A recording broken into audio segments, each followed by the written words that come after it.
MRecktv. Peace, worlds, M.Reck for MRecktv. I got a special guest in the building.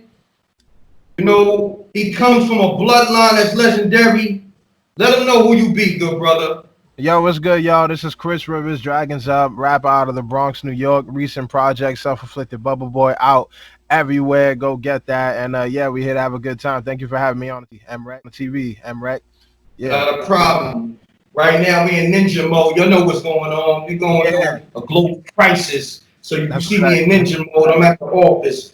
You know, I'm going to take this thing off. But, you know, I don't know what's going on with the people here in the office. You dig? They might got Ebola and everything else. You dig? Yeah, that's a fact. So, consider it. Yeah. Ninja Turtle. Yes, sir. Yes, sir. Now, I'm doing my research, and I'm seeing your discography. It's looking like you got about 8 projects. Yeah.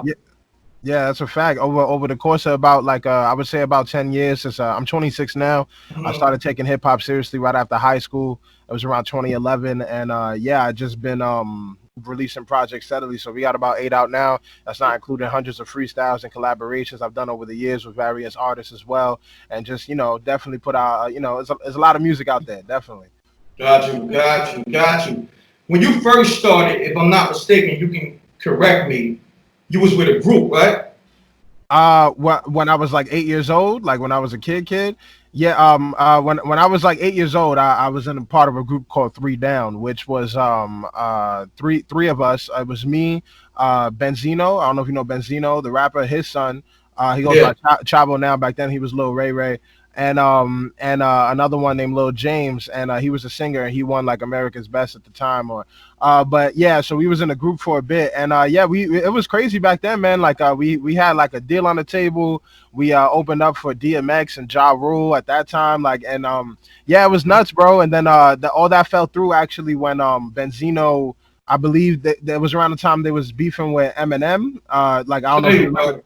I don't know if you remember that whole beef with Eminem. Yeah, I remember that. Yeah. So there was like some sort of clause inside the contract. Like I was a kid at the time, so I didn't know what the hell was going on. But if I recall correctly, and don't quote me on this, I think because of the beef, like there was some clause because we was minors that shit needed to get pulled out. So we got pulled out of that deal.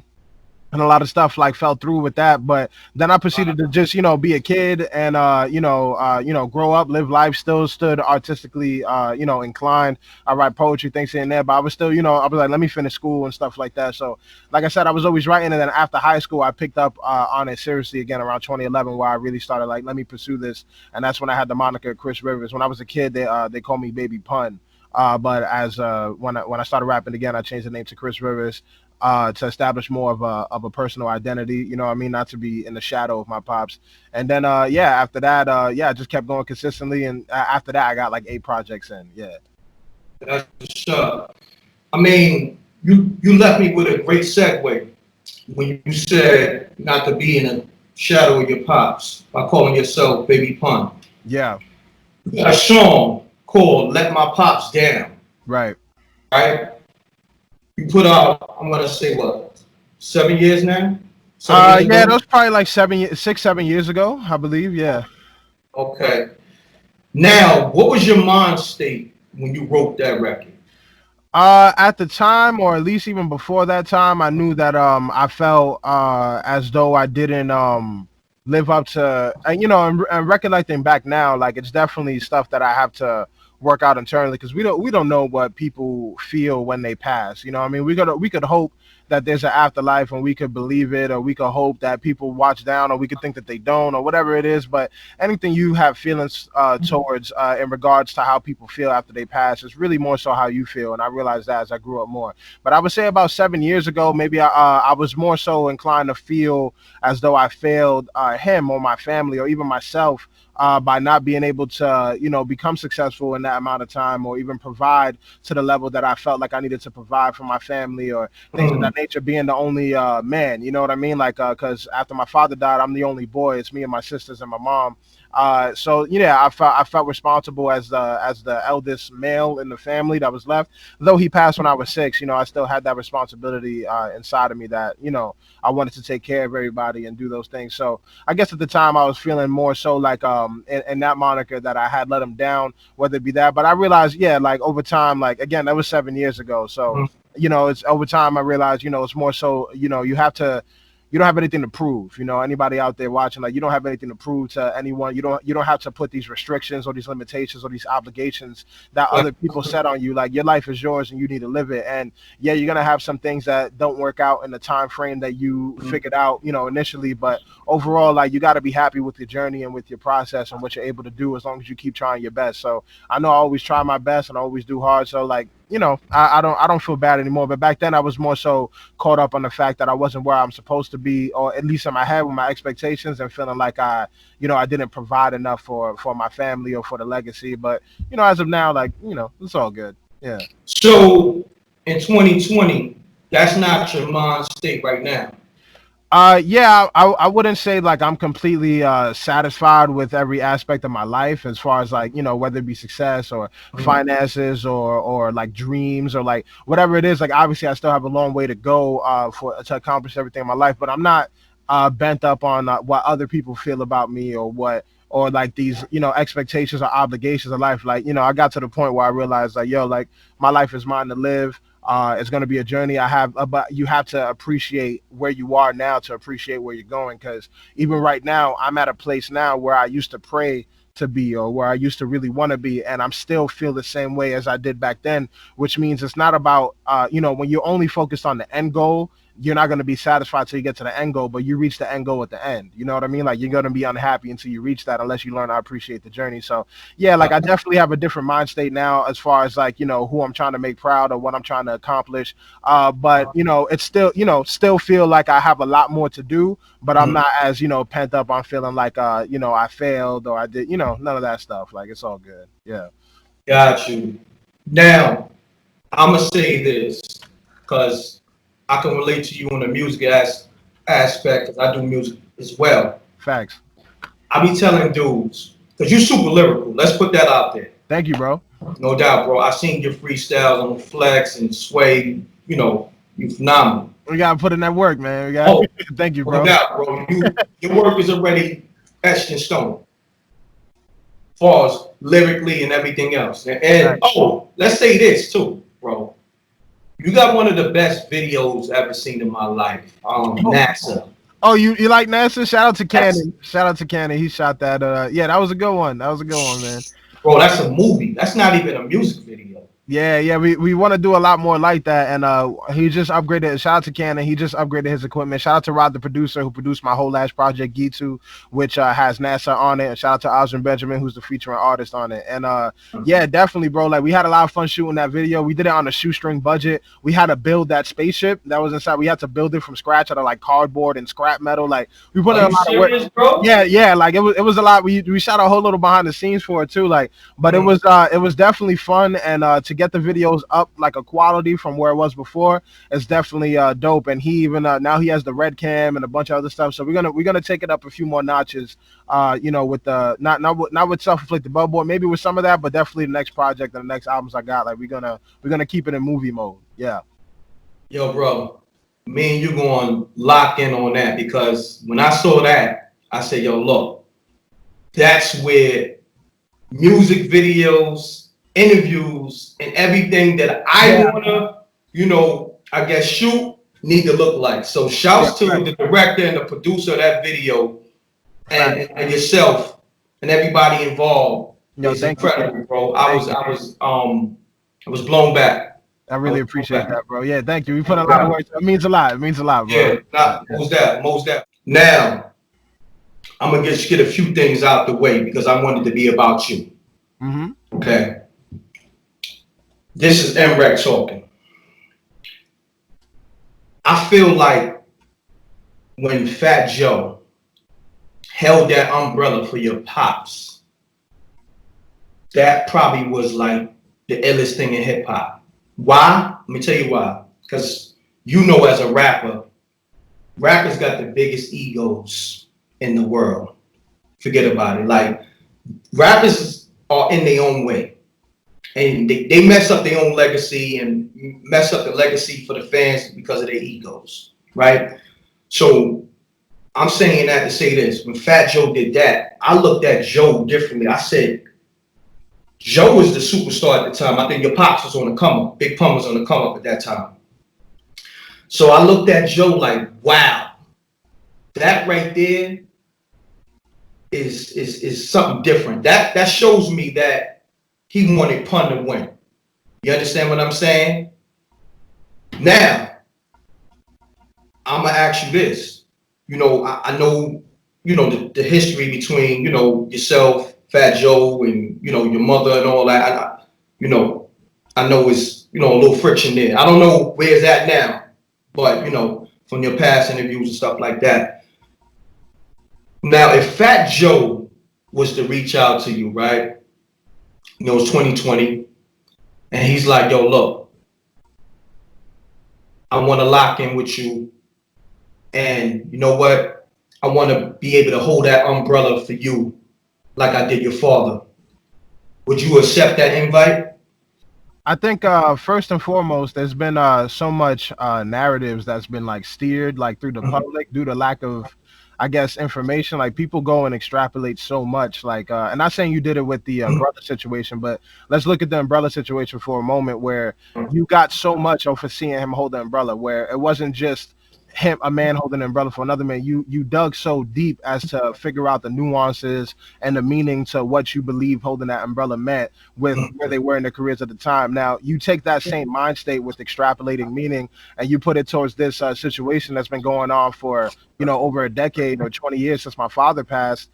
And so many people have so many opinions about what's going on and how I feel and how he must feel and how my mom feels and how this, and putting words in everyone's mouth. So there's too many misconceptions out there. I think the simplest way to answer that question is I think a lot of people don't know this, but me and Joe never really speak. Like there's been no conversations. There's been no, like, even with everything going on, most of the issues and most of the things that going on with between him and my mother, different things in court and different things. But I really have no, like, with the whole Pun estate, like I don't make those decisions. Like I do my best to not get involved with that whole thing because I don't like inheriting problems. You know what I mean? Like that whole situation. Like again, my father died when I was 6, and there's been no contact with these people since then. So like I was 6 years old. Like despite me knowing what I know and different things like that, like I do my best not to inherit issues. So I would say that the most logical thing that would happen before anything as far as any business is discussed or anything like that, I think the first thing that needs to happen, which makes the most sense, is a conversation. Like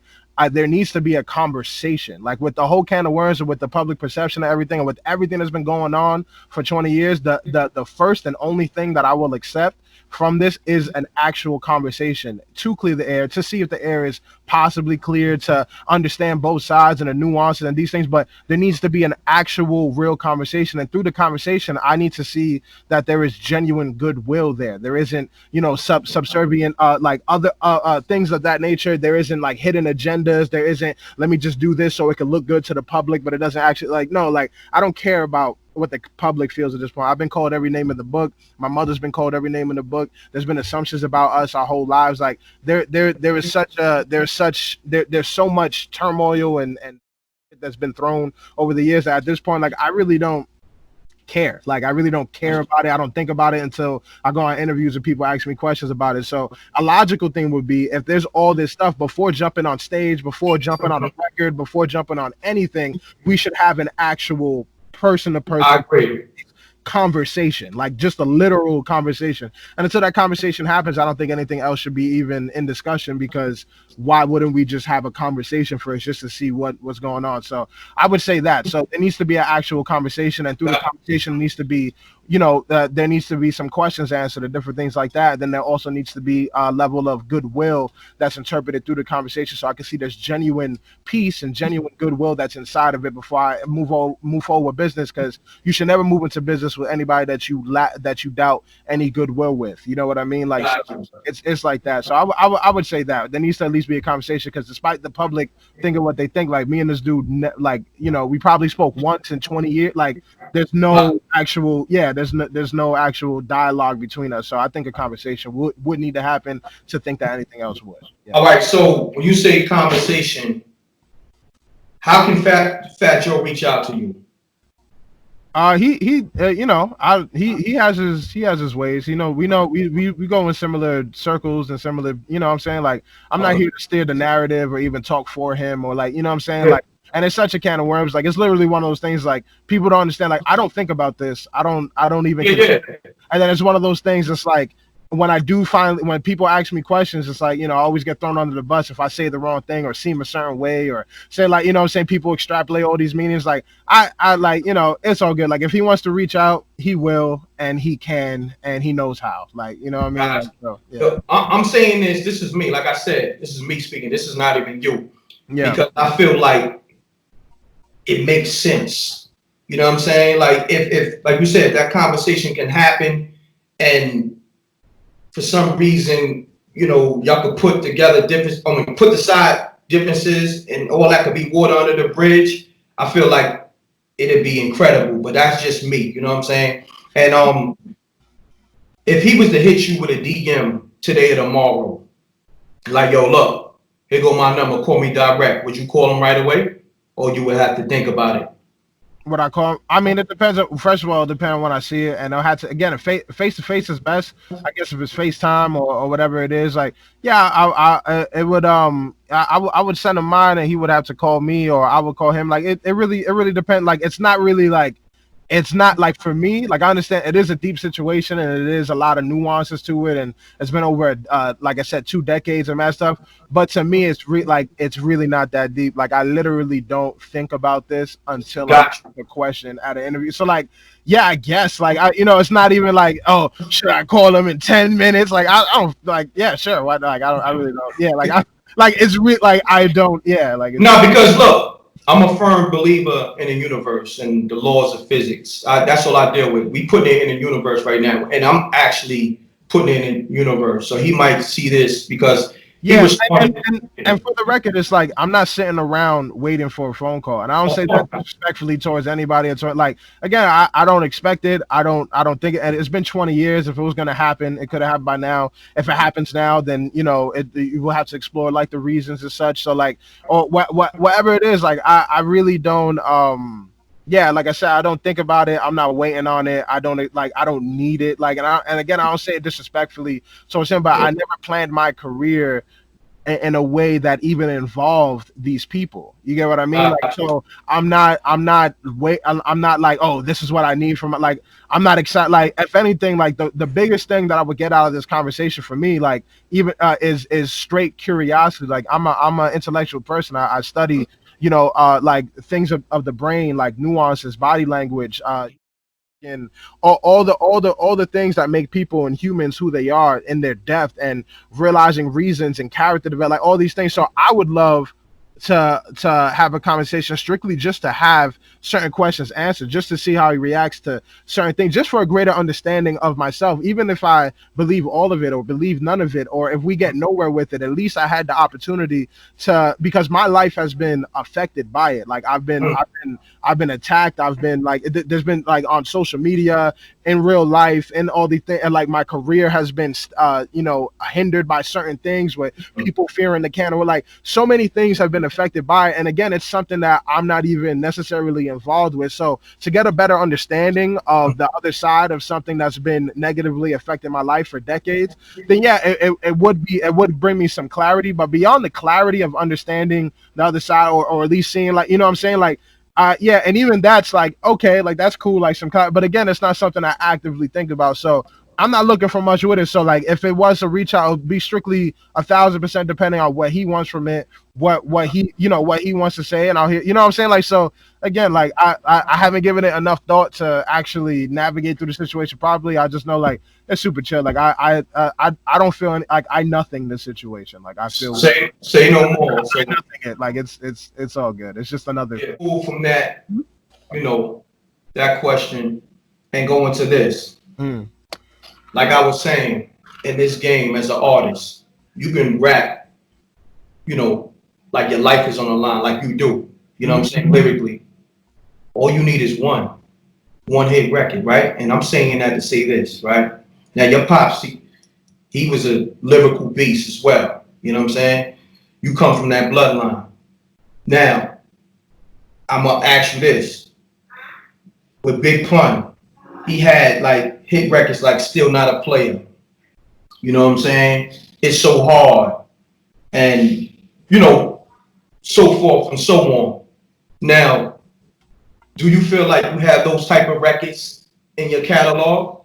Oh hell no. Yeah, not like Still Not a Player level, like definitely not. And like I have records that are lyrically on par with some of his crazy lyrical ones or like going off, but overall, like me and him are two different artists, like, and in two different time periods. Like I think it would have been easier for someone like me to thrive in like the 90s where it was heavily focused on lyrics and different things like that. Now you kind of have to be a jack of all trades and have different things. Plus, my father was at a time where he was spitting a lot of horrorcore, that gangster shit. Like, I don't, you know what I'm saying? I may jump on records like that, or I've said things in the past, like, but like, that's not my, like, you know, I'm not out here actively rocking niggas with Terror Squad chains and out here really beating the crap. Like, you know, it's not, you know, that. And if it is, like, I'm not the type to want to glorify that or that be the subject matter of my music. I want my, you know, my music is different. So it's two different types of things. But I would say the quality of the record, like, yeah, I don't have something that's a major hit right now. Like, I'm more of developing a core following and a core fan base. And back then, the game was different, where the internet wasn't really as prevalent. So you needed radio hits, and to fit certain markets, you needed to go certain things. My father was a genius with that, where he said it in a song too. He's like, "What you want to do? You want to wild out? You want to dance? I got all that." Like, he had shit for the street dudes. He had shit for the ladies, and he had stuff like, he was really a genius with that. And he had the machine behind him. And once he started popping, and then it was so much more than just the music. It was what he said in the music, people knew to be true in the street. So it was a whole over-encompassing like thing, and he was the first of his kind at that time. Like, this is 20 years after he passed. Music is different now. The way that you format music is different now. The way what kind of music works is different now. What you would hear on the radio back in the 90s when he was out, it's not what you would hear on the radio now. You get what I mean? Like, so, and nor is the radio as important as far as it being the only route in order to become successful. Like, so with the internet, you're able to develop these niche followings and, you know, all stuff like that. So no, I don't have things like that, and I don't actively think about making hits while I'm making music. You know what I mean? I'm still discovering who I am as an artist. I think my last project is the most indicative of who I am as an artist, but the art is growing after a while. In the beginning, I was very linear, just proving that I could rap my ass off, and I got real rap, but people don't appreciate that sort of music at a mass scale anymore. You know what I mean? Like, I'm glad you get it. Like, yeah, to you doing this interview, you get it. What it is. Like, yeah. I salute you for that, because a lot of people think it's about, oh, I gotta show these niggas that I'm nice. Yo, like, 20 years in the game, niggas already know you nice. Exactly, and think about it this way. It's like, you know, think about all the people who's super successful right now. What are they successful for? For rapping their asses off? No, like, it's deeper than that, and you have to acknowledge that. I'm not saying that there isn't a market for it. You know, Tech Nine a few years ago made more money than like most mainstream artists, and he did it underground and independently. Like, there's still niche markets for these things, and there's still huge cult followings for it. But at the same time, music has become about the hybrids and about the total encompassing of the artist. And with social media, people want to get more familiarized with who the person is. Like, there's some people winning that they make terrible music, but because people are in love with them as a person, they are very successful because people go and buy everything they have and watch all their videos. So it's important to think about the difference of that and to see where you fit in, like how you could be naturally yourself. So me, I'm just discovering how I could be more myself. inside of music and also outside of music as well, where I plan to take it bigger than music, make it more multi-platform media type thing, and not just be a musical artist and find forms of expression beyond that. So, you know, ideally, obviously, I would love to be able to get a record that's considered a hit because it, you know, it had a certain amount of streams, or so obviously that's good for your career and your trajectory and things like that. But I'm not banking on a one-hit wonder. It would be great to happen. It's like hitting the lottery, but I don't plan on only becoming successful or financially stable in life because I won the lottery. Like, I'm gonna do it regardless in my way, whether it's a slow burn or not. And the same thing goes with music. Like, it's a slow burn. Like, I'm gonna keep developing that core following, and if a hit comes, a hit comes. If not, you know, like same thing with Russ. Like, he just stood consistent for years, and now he's huge, and he does a lot more than a lot of people who have hits. So, you know, it's a process, but it's all good. Do me this favor, because I think you lyrically a monster. What is your process when it comes to writing bars? Oh yeah, I mean, it's changed over time. Like in the beginning, I definitely was way more focused on proving that I could rap, and I think it showed when my lyrics were super systematically, like just combining words and making it sound crazy. Like, yeah, like that was the process in the beginning, but over time, I realized, like, you know, that was me just trying to prove that I could rap, and I don't feel like I have anything to prove at this point. So now I do my best to make music that's real from the heart and very relatable, because those are the songs and those are the artists that I mess with the most. Not some of the artists that I like the most. It's not even the most lyrical record that's my favorite. It's the one that I felt the most. So now when I go for a record, I find the flow first and the tone. And that reason being is that, you know, I realized in the beginning a lot of my music was only good if you sat there and really listened to it to hear everything I was saying. You know what I mean?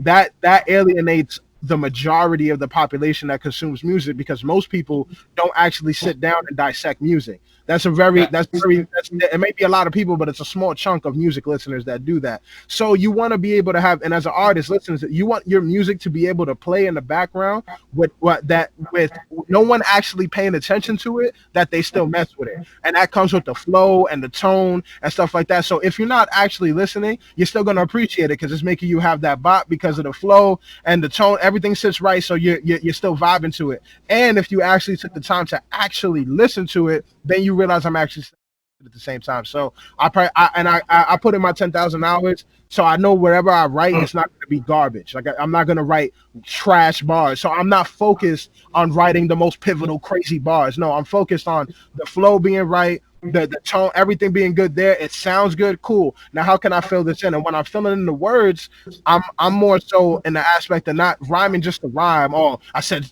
systematically, mathematically. Like, no, I'm focused on actually saying things that mean something. So when someone hears it, they're like, wow, I relate to that. And that hit because I also been through that. So you want to talk from a very real place. So after that, it's just making sure that I stay in the real place. If I want to come up with a hook, I make sure that it's catchy. Like, you know what I mean? Like, because you want your song to be effective. Like, there's different people who are respected, and there's people who are effective, and there's people who are both. And I think the most successful people are the people who are both. Someone who's respected, it's like someone like Lupe Fiasco, where I feel he's one of the most amazing artists. He's in my top 5, but he doesn't get the notoriety that he probably deserves, being as skilled as he is. And then you have someone, I don't know, like let's say like Little Yachty or someone in that world where they're probably not respected as lyricists, but they're very effective because they'll get a lot of sales or a lot of views. You know what I mean? Then there's people who do both, like my father did, or like more recent, like Kendrick Lamar does, or something like that, where he's able to really rap at a high quality, give you art and good music,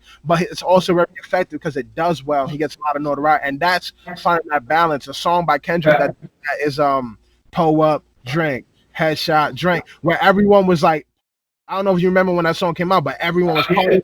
It's on the radio, it's everywhere. And then if you really listen to the lyrics, he's actually rapping about the horrors of alcohol and how it affects you negatively. So he stood in his core of who he was. He didn't sell out. He still had a positive message to the song. He still had something that he was trying to make a change, which is consistent with his brand. And at the same time, he still made the record formatted and sounded in a way that people are going to party to. It's going to be effective at it's going to get out there. And I think that's the genius way to write. And that's what's important. And I try to get that writing process. So I'm trying to get there, or rather, you know, get as close to that as I could be. Being that you mentioned artists like Kendrick, Lupe Fiasco, are those two? Well, you did say Lupe Fiasco. he's one of the people in your top 5. Who else is in your top 5? It's difficult because there's a top 5 like who I think is super talented, who's like ridiculous at what they do, and who I actually listen to because I feel like a lot of people like I could say like my top 5 that I've said in the past, which is like Lupe, my pops, Eminem, Black Thought, Most Def. Sometimes I throw in Andre 3 Stacks. Sometimes I throw in certain people, but like for instance, like Black Thought, he came out with something a couple years, but like certain people, Most Def hasn't come out with a project. And like, so I may listen to more people now. I find myself listening to a lot of Mac Miller. I find myself listening to Saba, to certain cats like that I really mess with now coming up or different things. So it's difficult, but I really appreciate all the people that I mentioned. I really appreciate the Kendricks and the Coles. I really appreciate like I said, Mac, Andre 3 Stacks, like all those cats. Like, but it's usually people that I find something that I find very impressive. Like, you know what I'm saying? Like Mac Miller, for instance, like an RP to him, like he's not the most like he's rapped lyrically before, but on his music recently, his last 2 or 3 projects, it hasn't been super lyrical, outrageous stuff, but it's how he's able to create song structure, how he's able to create a vibe, how he's able to articulate his thoughts about mental health or certain things where you really feel it, you understand it. And I think that's a huge part of what I'm developing in my music now. So I go and I look for things like that. So there's a lot of people that I respect for the craft. And you have to throw people like Jay-Z in there, and people who accomplish like monstrous feats, you know what I mean? Versus who you actually listen to a lot right now. So it's difficult, but I would say those people and a bunch more. I don't want to leave people out. Yeah. Got you. I did some research. You got a lot of features with Styles P. Yeah. Like what? Y'all must have a strong relationship, man, because I think y'all got enough features that y'all could have probably did an album. Oh yeah, no, definitely. And there's a lot of features that I've done with the Locks in general and with him that haven't seen the light of day. Like probably maybe only half of them have, and it's one of those things. Like he's like a big brother to me, and so is Kiss, so is Sheik, and they really embraced me coming into music. They really was one of those people that like they're some of the most genuine people I met in hip hop. Like for people outside the hip hop industry, and they probably don't realize that most of the people you meet are either opportunists or they're not really who they say they are. Like, good dudes, man. Like Jay, man. Salute.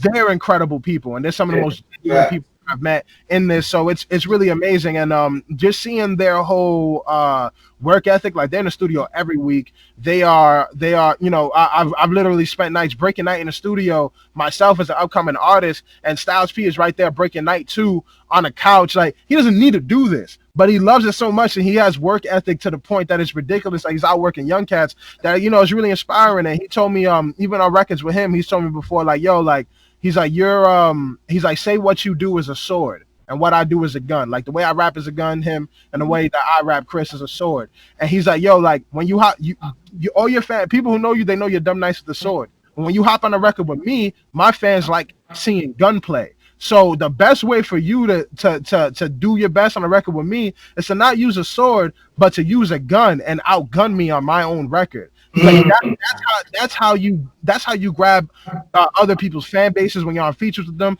and that's how you crazy gem. He gave you a crazy gem, and that's one of the many gems. And I think it's important to know that because when you're hopping on records with artists, it's important to do your thing so that people know you for you. But it's also important to realize who's a larger artist on that, what's their fan base like, and how could you grab them? Do you want it to be a useless feature where your fans like your verse and their fans like their verse, but their fans don't like your verse? Like, no, you want to appeal to these people. So I had to learn how to be versatile. I had to learn how to switch it up. I had to learn how to do a lot of things, and they really embraced me for being, a good person, a good artist, for having love for my pops, and shout out to them, man. Like they really incredible people. They really and they're making it bigger than music now too. They got podcasts, different things. Shout out to for him and Fabulous having that versus battle, and yeah, man, it's really hold on. You gotta remind that because you just mentioned the Jadakiss and Fabulous versus battle. Yeah. Now we gotta talk about that real quick. Oh yeah, definitely. We gotta talk. As you know, I'm a fan of hip hop. You're a fan of hip hop. In your eyes, who won that? Oh, I was personally more entertained and piqued by Kiss. You know what I mean? Like, and it's probably I'm more familiar probably with his records were even better for that platform or that type of battle back and forth thing. And he chose. You can tell he really prepared for it. You can Yes, tell. sir. And on top of that, because this is in no way disrespect to Fabulous's discography or epicness in the music, but like he's a ridiculous artist as well. He has hit after hit after hit. I think Monster. yeah, I think yeah, OD. I think it's one of those things. It's like two amazing fighters stepped into the ring, and whoever got those lucky punches or those like who made the right plays. And I think him and his DJ, Jadakiss, and his DJ made the right plays. And I've seen Kiss drunk before, just being in the studio with him, but he was hilarious, like hilarious. Like me, like I think he did really well. I think they both did really well representing themselves. At the end of the day, like they always say, the culture won, the fans won, all that stuff. But to me, I was personally more entertained and intrigued by Jadakiss's overall performance and catalog. Yeah, I agree with you, but I also gotta say this. I'm all for the culture. The culture won. Yeah. Jadakiss smoked Fab, and I'm from Brooklyn. I take Jada on that one. I got Jada on that one. I felt, and I'm more familiar, like I said, with his catalog, being around it, or even just the vibe that it just felt right. You know what I mean? But I would give that one to Kiss, and they should do rematches. Kiss got that in the bag. Certain people, you still my man. You still a lyrical monster. You make incredible records, but it just wasn't your night, homie. You know, and not many people could pull off a victory against Fab. You know what I mean? So shout out to Kiss, and shout out for both of them for being legends in the game and being at that level where it only made sense for them to versus each other. Like, you know what I mean? Like, both of them incredible artists. OD. You know, like you said, Jada just had the better selection. You know, yeah, and just the overall performance and like I was just super. Every time he said or did something, I was dying laughing. Like I was having a good time. So it just left a good impression. Yeah, facts. Now, oh yeah, how did you meet Styles P in the lot? We moved in similar circles. One of my managers also does some work with them as well. So, you know, we ended up moving to. I met him before at Juices for Life, and I came into business like with them, like in that sense, where I was able to come to the studio and stuff because we moved in similar circles and we had like, you know, people that we knew, and it just kind of happened. And I pulled up, and they're very receptive of new artists, and like you know, not anybody could just come to the studio if they don't know you and stuff like that, but they knew I was, so I came to the studio, vibed out, and it just became a genuine, you know, organic build connection from there, which I think is the best one. You know, you can tell when someone's trying to get something from you, and when someone's like, when it's an organic, actual development, and it happens in a natural way, then which it did, that's the best one. So I would say I'm grateful for that, like just being able to move in similar circles and be able to have the opportunity to come through and meet them and just build naturally from there. Facts. Now, you did a few projects under MMG, Mellow Music, right? Yeah, that Mellow Music was Gitu. That was one project. Yeah. Oh, one project? Okay. Yeah. Okay, yeah. Explain that. Like, how did that deal come about? Did they reach out to you? Like, how that? Right. Shout out to my manager. You know, Scorp. He coordinated. Shout out to Domingo as well. Domingo. I did my project before that. DeLorean was under Domingo's. We did a distribution deal with them. And Mellow Music came. They again similar circles. They know each other. Manager reached out. They had a lot of conversations. We had a conversation with Mellow as well, and we just copacetically move forward with it. Like they're good dudes. They have a good setup over there. They worked with Joel Ortiz prior, which it did well too. And we knew about them. They knew about us, and it just kind of happened. They gave me absolute creative control. It was just the after of the promotion and different things like that was more so their territory, and we all helped with it, and yeah, it was fun. It was a good mutual thing, great way to get the music out there, and working with them was a good time, and yeah, it was one of those like good, like kind of knew somebody who knew them, reached out, tested the waters, like good business dealers. That's why it's good to have managers you could trust and people in your team that's good at reaching out, finding opportunities, and seeing what's a copacetic business arrangement that works for everybody. And that's what happened. You know what I mean? Like it's not as deep as like I ain't like catch them in the street and eat mangú or some shit. Like we just it just kind of formed that way. Yeah. Got you. Now, was that like a one-off situation, or you still doing business? Nah, it's a one-off. Like we usually any deal that I've done, like in that sense, it's like a one-off. It's for that project. It's for that thing. I'm fully independent.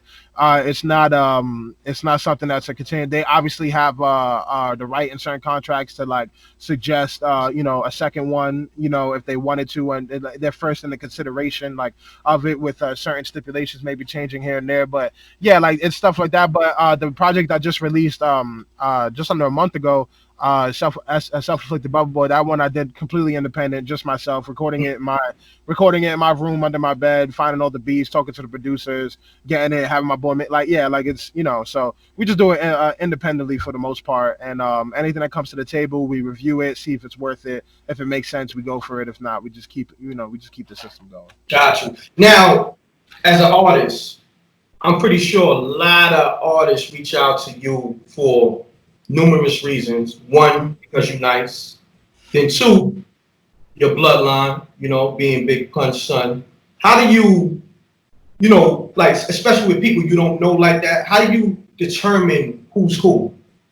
Well, I think it's a constant navigation of life. You got to trust your instincts. And plus, I've been dealing with this since I was like, when I was 5 years old, since my father was alive. Like I was 5 years old, realizing who was fake friends and who's not. Like from that age, humans by nature are just interesting creatures. And I think that when you're someone that's considered celebrity, or when you're behind that veil, you're treated a lot differently. And I think when you're treated differently, you get to see true human nature beyond outside of the norm. And I've learned a lot about humans and people in general, where they act really weird around artists, and they act really weird around people that they consider famous, and they act really weird around in those circumstances where they won't do things that's normally accepted, like social cues, and they would make exceptions. And it's weird because artists, we see, except for the ones with inflated egos, like we see ourselves as as humans too, like what I mean. So we are able to peep when, like, same way a female, like, because girls know, and girls watching this, they know, and maybe some niggas don't know, but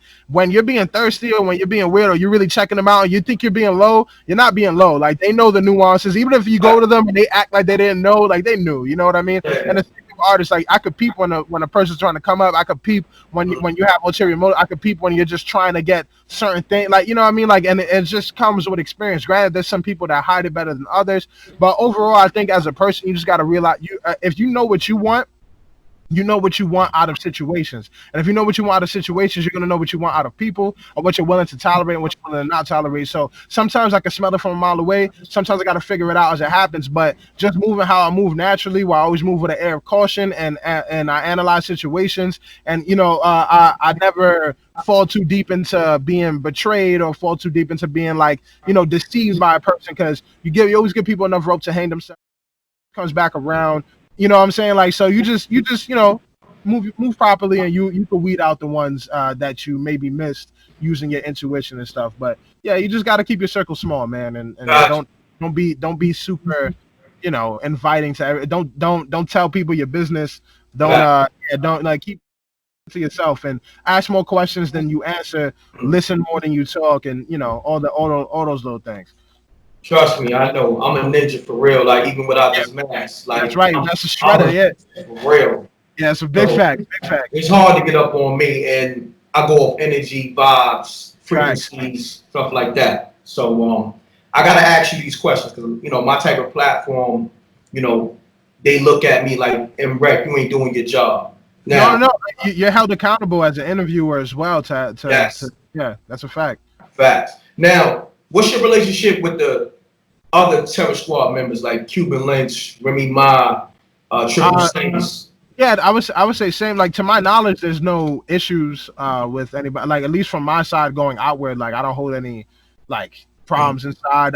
There's minimal contact. I've probably seen Cuban the most over the years at certain things. I've probably seen Triple State Joker like once or twice. Remy, I've seen that like certain like the BET Awards or certain things, and she's always friendly when I see her and stuff like that. And again, I can't speak for these people. I don't know how they feel towards me. I don't know what's said behind the scenes. I don't know what narratives are out there. I don't know what if minds have been manipulated. I really don't know how they feel. I can't talk for them. But there's minimal contact, and it seems to be on a high by friendly basis when I see people, but there's no, again, and I try to stress this with people, like my father passed when I was 6 years old.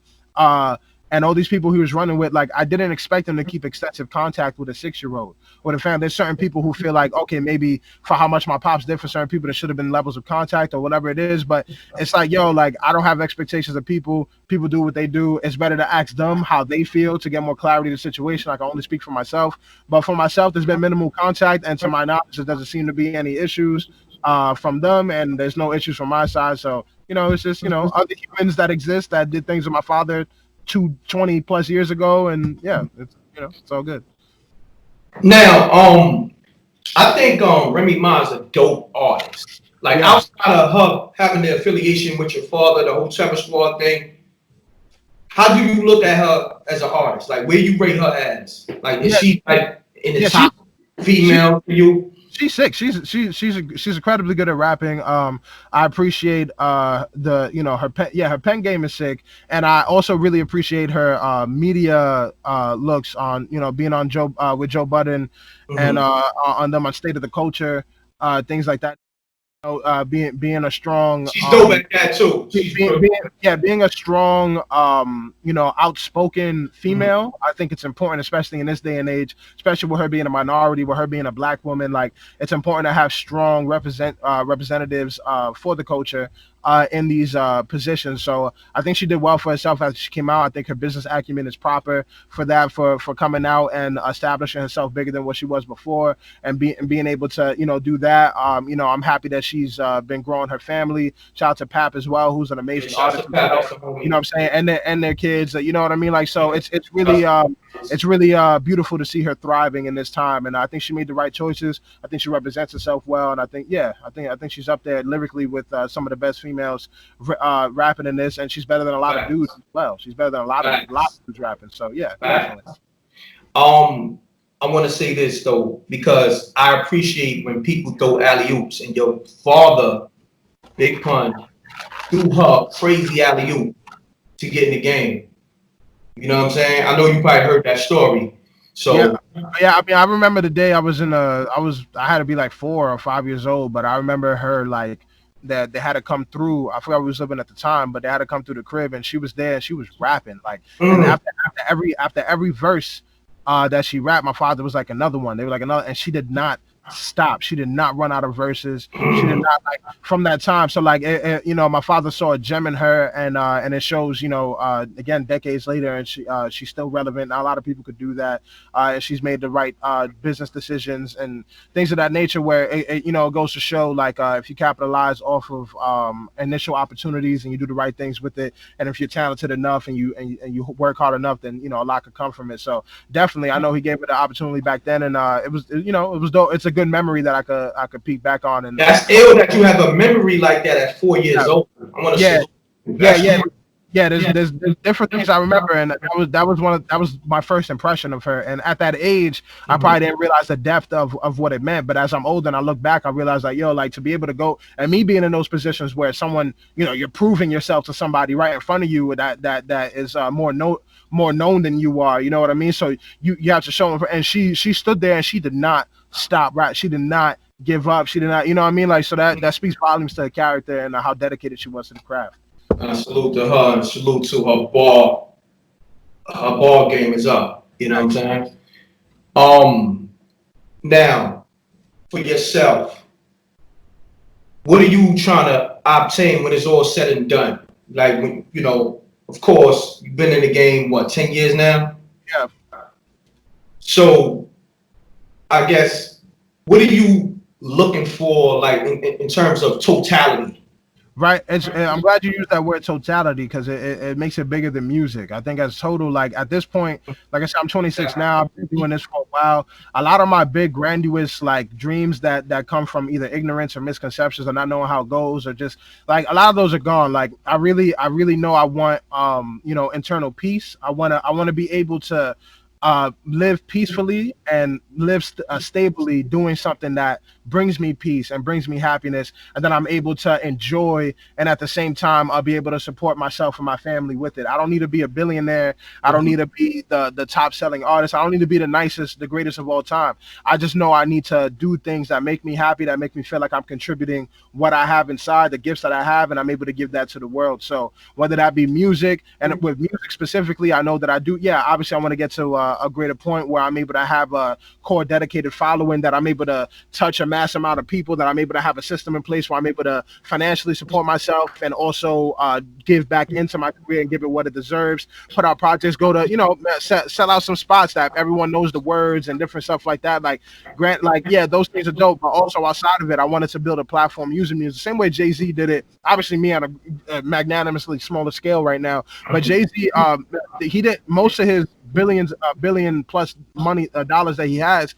A very small percentage of that came from music. You know what I'm saying? Like 10%, 15% of that came from actual music sales. How that came from business dealings, alcohol endorsements, Tidal, different things that he did. So I definitely want to make it bigger than the music, have other sources of income that come, that it stems from the music, because he's the quintessential artist that he sold drugs on the street, used the drug money to fuel his hip hop career, and cleaned his money through hip hop, and then used hip hop as a catapult to get him into greater business decisions to establish himself. And we all love and respect him. So it's one of those things where the same thing I want to do. Music to me is a catalyst right now that gives me the opportunity to get a bigger audience, get a bigger following. What I do with them is what's important. So right now I'm writing books, I'm developing shows, I'm learning how to create apps, I'm getting into the gaming world as well. And so I'm able to, ultimately I want to be able to come out with a show, an anime. I'm a nerd like that. I want to come out with a video game. I want to create the soundtracks for things. I want to combine these worlds. I want publicized books and different things of that nature, whether it's stuff on mental health, whether it's fantasy stuff, whether I don't want to be limited in my creativity, but I do want the Chris Rivers brand, the Chris Rivers universe. I want that all to be associated with growth, with mental health, with creativity, with fantastic shit, and with dope music and dope content. You know what I mean? So ultimately I want to get there where it's stabilized and where I'm able to do a lot and just be peaceful. Like, again, I don't need to be the greatest, I don't need to be the richest, I just need to be happy in myself and be able to do what I want for myself and my family. Yeah. I think you got a great outlook on life, because I'm gonna say this: a peace of mind is priceless. That's priceless, bro. You can't buy that. Facts, bro. And that's all I'll be wanting. You know what I'm saying? That's why I'm here in my office doing this interview, because I'm at peace here, away from, whatever energy that's going to take me out of my zone. You get what I'm saying? Now, I got to ask you this too. I feel like you being Chris Rivers, right? The artist, do you feel like it's a gift and a curse because of your bloodline? Absolutely. I think that there was a double-edged sword, at least in the beginning, and it's all about how you perceive it. I would say that there's actual real life circumstances that has been influenced by the fact that my father is who he is. Mm-hmm. And I would go over the benefits, because there's really fewer benefits and the nuances. I would say the biggest benefit is some people have the willingness to listen or to give me a chance, because of the either respect for my father or piqued interest, considering, his father's music, let's hear how the son sounds. So for a lot of artists coming up, that is something that's difficult to get at times, where they can't even listen these days. Yeah, how do I even get people to be interested one shot? Now the problem with that is the negative side is there's a lot of expectations. You know what I mean? Like, you might have a big fan of my father that goes and listen and hear my music. Oh, well, it might have been sick. What I wrote might have been crazy or might have been dope, but it's not what I want. It's not his pops, or it's not this, or it's not better than still not a play. So like certain things like that. Then there's also like just I would say the pre-established context of how I'm supposed to sound, who I'm supposed to be. Certain opportunities came at a point where I was still developing. Like, certain things went fast forward, certain things were slower, and then obviously the inherited problems that I got from the career, the expectations, all the can of what, like, all those side, like, I would say all that is the negative side, and then establishing my own identity as well within it, and developing my own worth and legacy inside of it. So I would say if you could circumnavigate, which I finally got to the point where I just got I really don't care. Like, I actually gave up on music. Like, I gave up on no, in a sense of I gave up in a sense of trying to pursue it, in a sense of trying to be successful. Like, you know what I mean? Like, And I'm not saying it holds me back in a sense of like, yeah, I still give things what they deserve. I still put in the work. I still work hard. But when you're viewing it as such a stress-filled anxiety, like at least me, like I used to get anxiety, like doing so many things, like not met, like all these things, and it's like, yo, like I didn't pick a career that I loved or something that wasn't outside of the norm so that I could be miserable or stressed out or anxious. Like I picked it so I could have fun and I could do what I love. So once I abandoned that part and it allowed me to get rid of the expectations that I had of myself and the expectations that other people threw on me, and now I just make things that I feel. And through me making things that I feel like, you know, it kind of takes me away from being somebody's son or from being this thing. Like I just do what I want and I just do what feels right. And through that, people who and they're gonna stay, and it's gonna keep building that audience because I'm doing what naturally comes. So if people naturally love you for who you are, then they'll stick around because you're gonna keep doing that. And it may weed out some other people that wanted me to be just like my pops or just like this or certain things, but it's important to be loved for who you are, and people you who they are. It's better for them to leave as fast as they can. So, you know what I mean? So it's at that point. So it stopped being a double-edged sword once I stopped just putting so much pressure on it. Like now, like I said, like I don't care. There's still actual business deals and certain things that affect me in real life, or certain things that may be hindrances, or certain things because of the history of certain things. But it is what it is. Like you just keep navigating through it. There's gonna be bumps on the road. Whatever path you take, there's bumps. You know what I mean? Some people can fly, but even then there's turbulence. Like it is what it is. So you just keep going, and you just keep going after your goal, adjust, and keep pushing. Yeah. Facts. Now with music, I can see it's a passion for you. Like, at what age did you know that you wanted to do this? It's weird. Like it's been a weird journey with realizing that I wanted to do music. Like in the beginning, my father did music. So after he died, it's like if your father was a fireman or an astronaut, and you or if you was a little kid, you're like, I want to be a fireman, I want to be an astronaut, and like usually people are like, yeah, when you grow up, you're gonna do it. But imagine if you're like 5-6 years old, and somebody's like, oh, you want to be an astronaut? I bet. Let's go right now. Let's go be an astronaut, and then you're in the spaceship. Like so. Like I was able to do that when I was young, and I thought I was doing it because it's all I saw. I knew I wanted to provide, and it's how I saw my father provide. So, and then through a lot of my life, it was something less that I wanted to do and something more that I felt I was supposed to do. And I happened to be good at it, where I was good with words and I was good at these things. So it's like, all right, not only do I feel like I'm supposed to do it, but I'm also not bad. I'm seeing progress in it. Like it's happening. Cool. And after high school, I still felt like I was like, it was the only thing, like I knew, like I was looking at colleges. I'm like, there's nothing I particularly want to study. I'm looking at 9 to 5s. I'm like, I flip burgers right now. I don't want to do that. Like out of all the things that I knew that I wanted to do, that was the one that I was like, all right, cool. Like let me pursue this. And I did it. And I've had a love-hate relationship with it for a while because I didn't know who I was as an artist or as a person yet. So a lot of the music that I've made in the beginning, I personally hated the music. I don't feel like it represented me. I was dissatisfied with the music I was making. I wasn't making money in it like in the beginning, and I'm struggling through it. Poor, being an artist, scrounging money, not liking the music I'm making, and a lot of stress and anxiety. Like it does take a lot of stress, like sleepless nights, being in these spots, being on stages, being on things, winning over fans, having a lot of opportunities fall through and different things, and then dealing with I'm just like 17 at the time, 18, like just learning my route. So I mostly associated it with anxiety and misery for a while, and all the pressure I put on myself, and then I expected to be more successful than I was. So it was a lot of disappointment, different things. And then I would say, after I started actually making music, I'm like, you know what? I got to start making music that I like, not music that people want me to make because of who my father is, or because I feel like I have something to prove. So I started trying that, and I was so into my career. That was like years into my career where I really developed a fan base, rapping maniac, and now I'm trying to make music that I actually like, and the core following that I built that like this thing, maybe a lot of them don't like this, a lot of them do, and a lot of people come that's new, but now I'm adjusting the target audience, and now I'm adjusting the brand and all this stuff. So there's a lot of backlash here or different things there. So it was hard to discover. I was way more ahead than I was externally in my career than I was internally and knowing what I wanted to do. So, you know, it's like, so even now, like I would say like a year or two ago when I came out with Gitu, the project before the one I just came out with, it was like starting again from square one. It's like, I don't know if you play Call of Duty or something like that.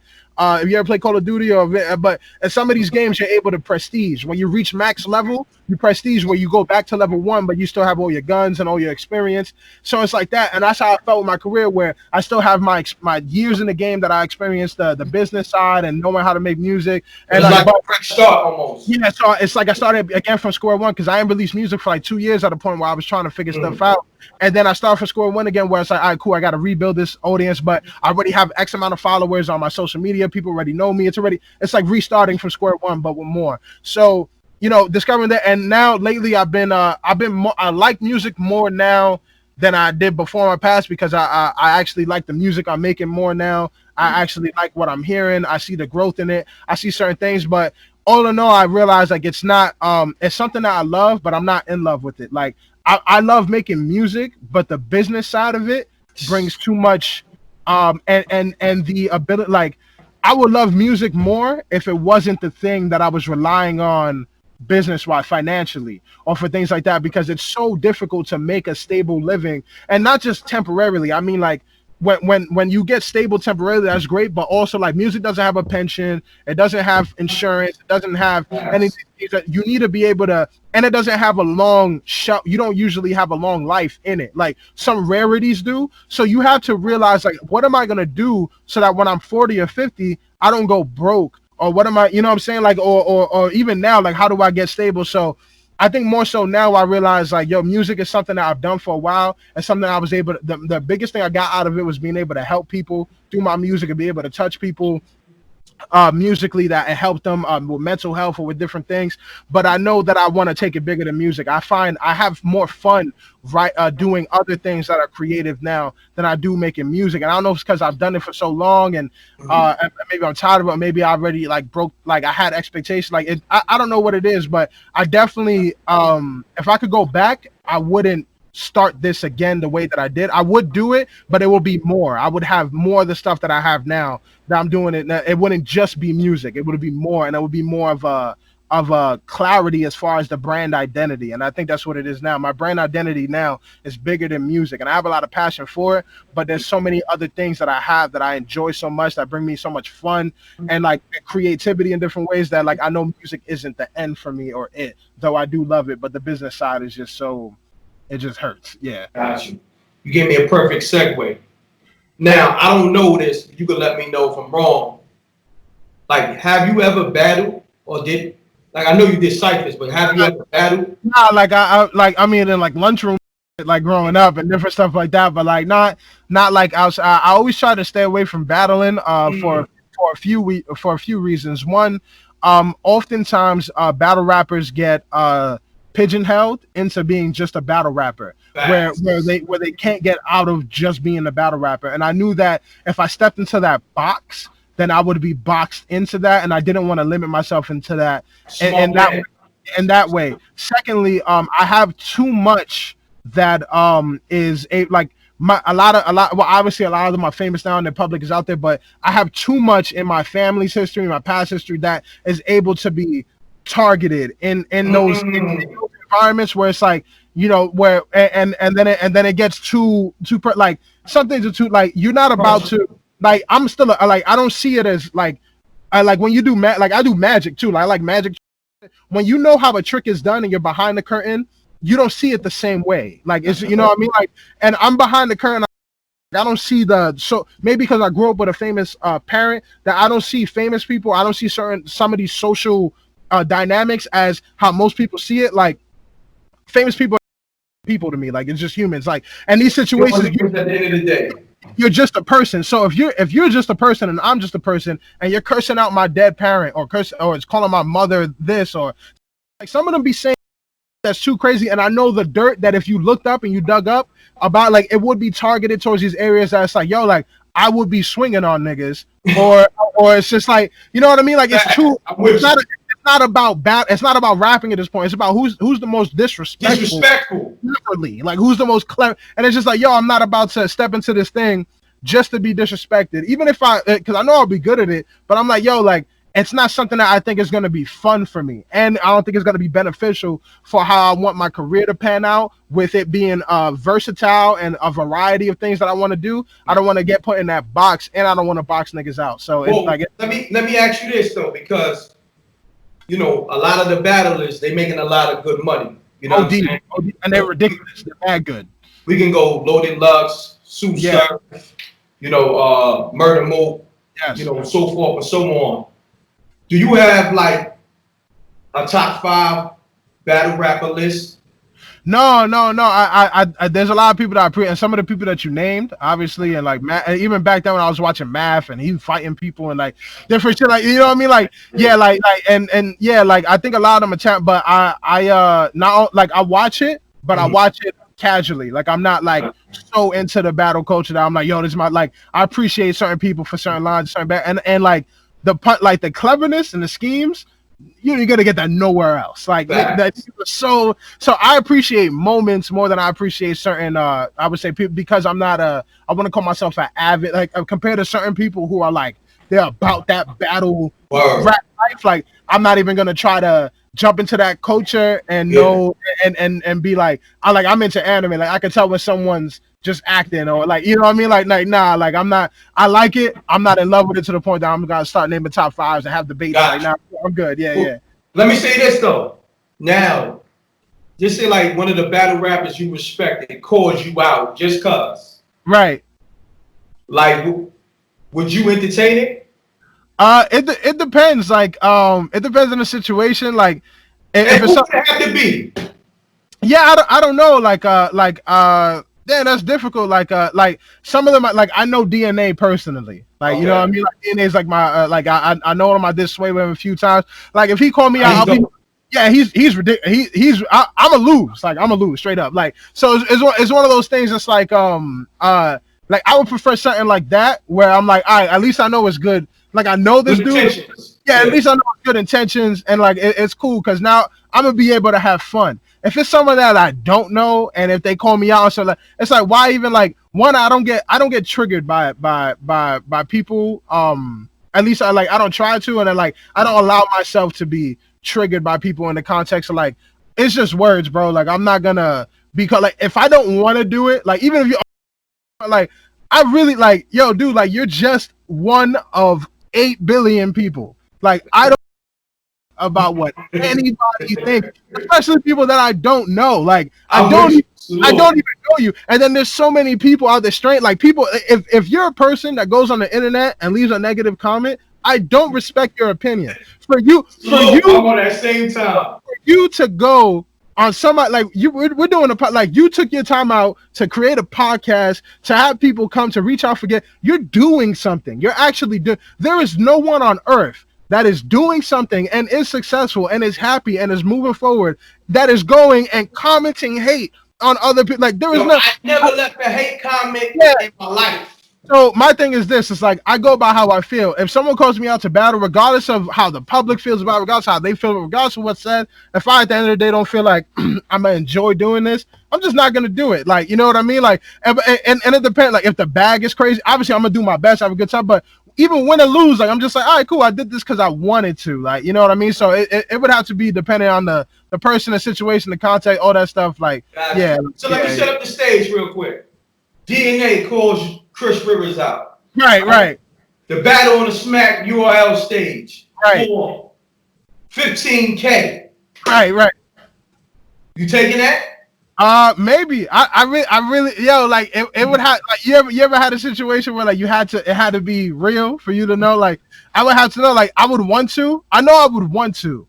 My biggest thing is becoming prepared enough, like, because I could write like that, but like it depends on the time. Like if this is happening in a week, nah, like give me like a month at least, like at least for me to consider it, like to know, like, because now I gotta step into like, all right, I've never battle rapped on these, like I gotta watch mad videos, I gotta do my research, I gotta get my battle rap energy out there, I gotta come up with the right, you know, because I'm not just doing it for the bread. Like if I'm gonna go out there, I'm gonna do it for the culture. I'm gonna go out there. I'm gonna represent myself to the best of my capability. So I'm gonna put my all into it. You know what I mean? You gotta get into character and all that. You gotta get into character and all that.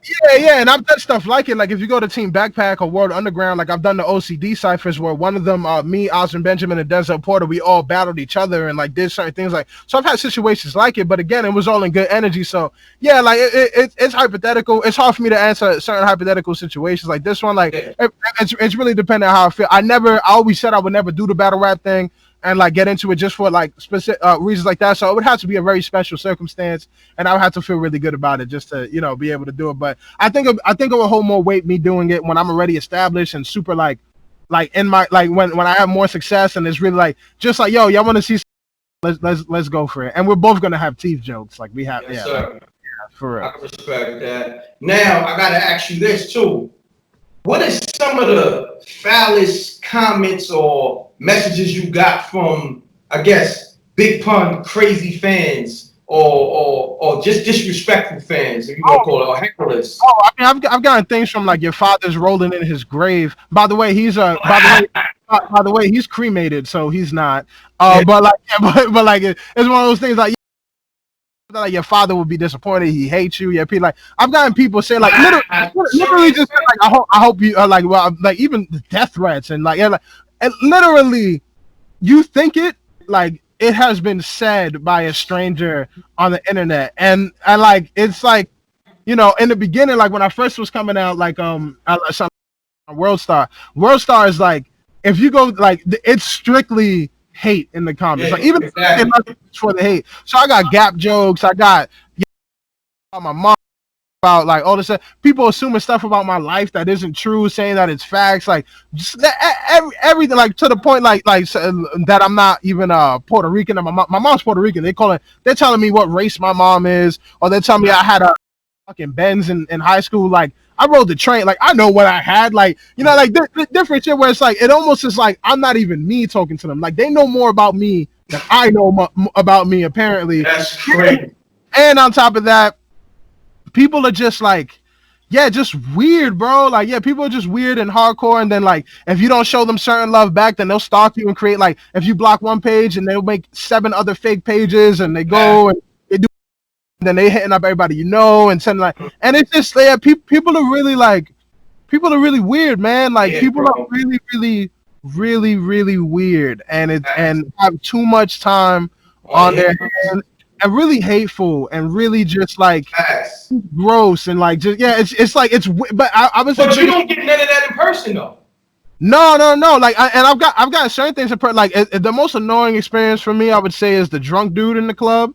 Because he wants to. I didn't hear about that. No. I'm saying like the typical drunk dude in the club, like where he would go and if he loves you or he loves me or he loves my pops and he wants to. It's loud in there. Like now's not the time to have a conversation. It's loud, and he goes and he's in your ear. I have personal space issues, and I specifically have people like ear issues. Like don't touch my ears, don't whisper. Like it's weird. I don't know. I get agitated. So. People coming in like, yo, like yelling with the drunk hot breath and spitting on me and like, y'all let me rap a whole rap. And it's just like, yo, dude, like, maybe because they never got this in return, but like, no one likes that. No one, and like, my dad's been dead for like, over 2 decades. Like, keep it at like, you love him, you respect him, keep it moving. Yeah. Cool. Like, you hanging around for 45 minutes and trying like, I don't know you, bro. Like, I don't care. Like, I don't care about what you have to say right now because I'm here. Like, you know what I mean? Like it's weird. Like people don't. It's like people shut off all their self-awareness in these situations and they act ridiculous. And then if you, as the person that they're acting ridiculous toward, isn't totally receptive and kind and forgiving the entire time. You know what I mean? Like if I'm not like, dude, like you're yelling at the top of your lungs with your drunk hot breath spitting inside of my ear, trying to rap a whole verse while I'm trying to walk away and giving you every new. And then one time, I'm like, yo, bro, like now's not the time. Now, like you know what I mean? Like it's like, yo, dude, like that's not fair. But it's not about it being fair. It's about it being realistic. And realistically, humans by nature are not fair creatures. They're not logical creatures. They're not even smart. Like I think even the most intelligent of us mostly create things that destroy us at the end of the day. So when it comes to preservation, there's no intelligence there, and most people are sheep, and they don't really understand a lot of things. So when you view humans, I got to the point where I could compartmentalize people. Where I know the type of fan that's approaching, the type of, and I really appreciate the ones that's just like, yo, like they treat you like a person. You know what I mean? But the ones that don't, and they just get all weird about it, like it's like it is what it is, and you just got to navigate. You got to learn ways to make them want to step away or know that when to cut it short and how. And everyone has different methods. Other artists, they show me different methods of like how to do it. Steven Styles, you know, other people have methods of how to get away and how to address people so it's not too much. And you just gotta learn it. You just gotta learn it. Got you. Now I gotta ask you the positive side of that. Like, what are some of the amazing things that people said to you? Oh man, like it's really, I would say some of the biggest things in my career that I appreciate is like how many apparent lives that I've saved, like through rapping about either mental health or whatever it is that I've done, and being able to get to a place where I'm so transparent and open with people and with fans that they really I've gotten so many messages of people saying that I've either gave them courage to step out of certain situations that they were in, or gave them the courage to speak up or face their things, or I literally saved their life, or I gave them like all those things. Like, yo, like that's priceless to me. Like that, thank you, bro. Like is highly priceless.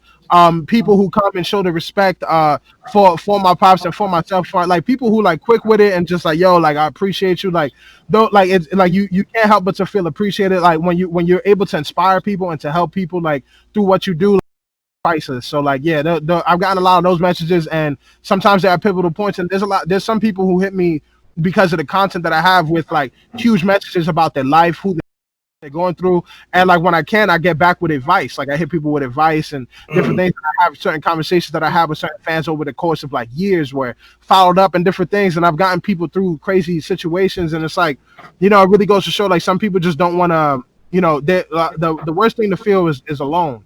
And when you're going through something, you feel like no one understands, or you're alone. But to have someone that you respect or someone that you know understands it, and for them to help out when they can, like it means a lot to them, and it means a lot that they put me in a position where I'm able to impact them like that. You know what I mean? Gosh. Yeah. I gotta ask you this too.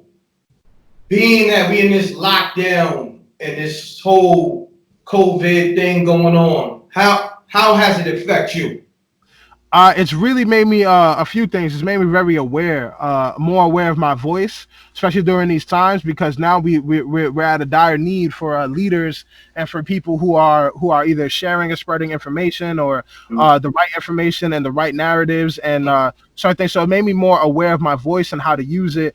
In addition to that, I think being quarantined and being inside and not having the usual distractions that we're able to have, either going out or doing certain things, it made me more knowledgeable, or maybe more aware of my purpose and what I'm supposed to be doing here, and maybe certain things that I was distracting myself from before. You have to face it in the face. So more aware of my voice, and also more aware of what I'm supposed to be doing here, and more aware of how much I want to figure out what it is, like the clarity as to what it is I'm doing, and how I want to do it, and how I want to move forward, how I want to come out of this, how I want to be represented in this, and how it could be more useful for these changing times. So it's definitely an introspective period that I think everyone should use to figure out what it is that they actually love, what they got going on, and how to move forward in a way that's real with them. Because the world, you got to see what's actually important and what's not, and a lot of what we were focused on. It's a different world right now.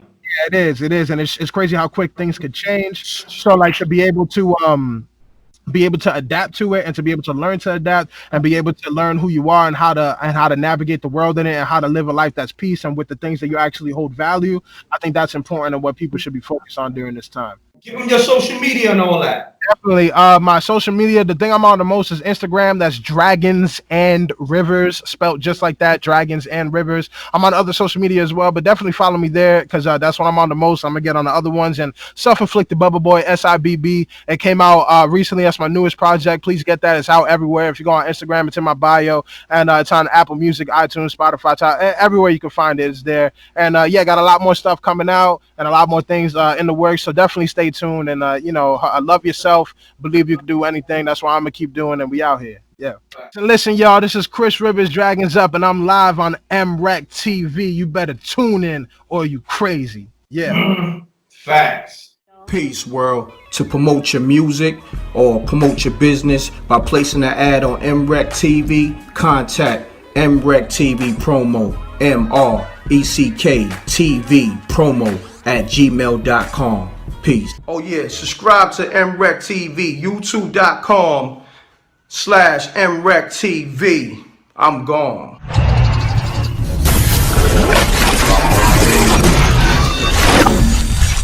MRecktV. It's got a music.